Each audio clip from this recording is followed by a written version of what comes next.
एक लड़की जो शादीशुदा थी, जो कि एक यूनिवर्सिटी में पढ़ती थी, क्लास ले रही थी और अचानक प्रोफेसर ने उसे खड़ा किया और कहा कि आप ब्लैक बोर्ड पर ऐसे 25 से 30 लोगों के नाम लिखें जो आपको सबसे ज़्यादा प्यारे हैं। लड़की ने पहले तो अपने ख़ानदान के लोगों के नाम लिखे, फिर अपने सगे रिश्तेदार, दोस्तों, पड़ोसी और साथियों के नाम लिखे। अब प्रोफेसर ने उसमें से कोई भी कम पसंद वाले 5 नाम मिटाने को कहा। लड़की ने अपने दोस्तों के नाम मिटा दिए। प्रोफेसर ने और 5 नाम मिटाने को कहा। लड़की ने थोड़ा सोचकर अपने पड़ोसियों के नाम मिटा दिए। अब प्रोफेसर ने और 10 नाम मिटाने को कहा। लड़की ने अपने सगे रिश्तेदारों के नाम मिटा दिए। अब बोर्ड पर सिर्फ 4 नाम बचे थे, जो उसके अम्मी, अब्बू, शोहर और बच्चे का नाम था। अब प्रोफेसर ने कहा कि इसमें से और 2 नाम मिटा दो। लड़की बहुत कश्मकश में पड़ गई।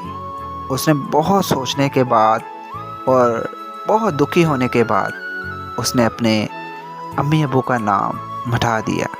तमाम लोग दंग रह गए, लेकिन वो पुरसकून थे कि ये खेल सिर्फ वो लड़की ही नहीं खेल रही थी, बल्कि उसके दिमाग में भी यही चल रहा था कि अब सिर्फ 2 ही नाम बाकी थे, शौहर और बेटे का। प्रोफेसर ने कहा और 1 नाम मिटा दो। लड़की अब सहमी सी रह गई। बहुत ज़्यादा सोचने के बाद रोते हुए अपने बेटे का नाम मिटा दिया। प्रोफेसर ने उस लड़की को कहा कि तुम अब अपनी जगह पर जाकर बैठ जाओ। प्रोफेसर ने सबकी तरफ गौर से देखा और ये पूछा कि क्या कोई बता सकता है कि ऐसा क्यों हुआ कि सिर्फ शोहर का नाम ही बोर्ड पर रह गया। सब खामोश रहे। फिर प्रोफेसर ने उस लड़की से पूछा कि आखिर इसकी क्या वजह है। उसने जवाब दिया कि मेरा शोहर ही मुझे मेरे माँ बाप, बहन, भाई, हत्ता कि अपने बेटे से भी ज़्यादा अजीज़ है। मेरा शोहर मेरे हर सुख दुख का साथी है। उनसे मैं हर वो बात शेयर कर सकती हूँ जो अपने बेटे से या किसी से भी शेयर नहीं कर सकती।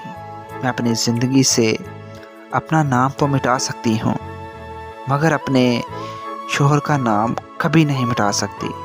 इसलिए कहते हैं कि बीवी घर की मलका होती है, ना कि पाँव की जूती।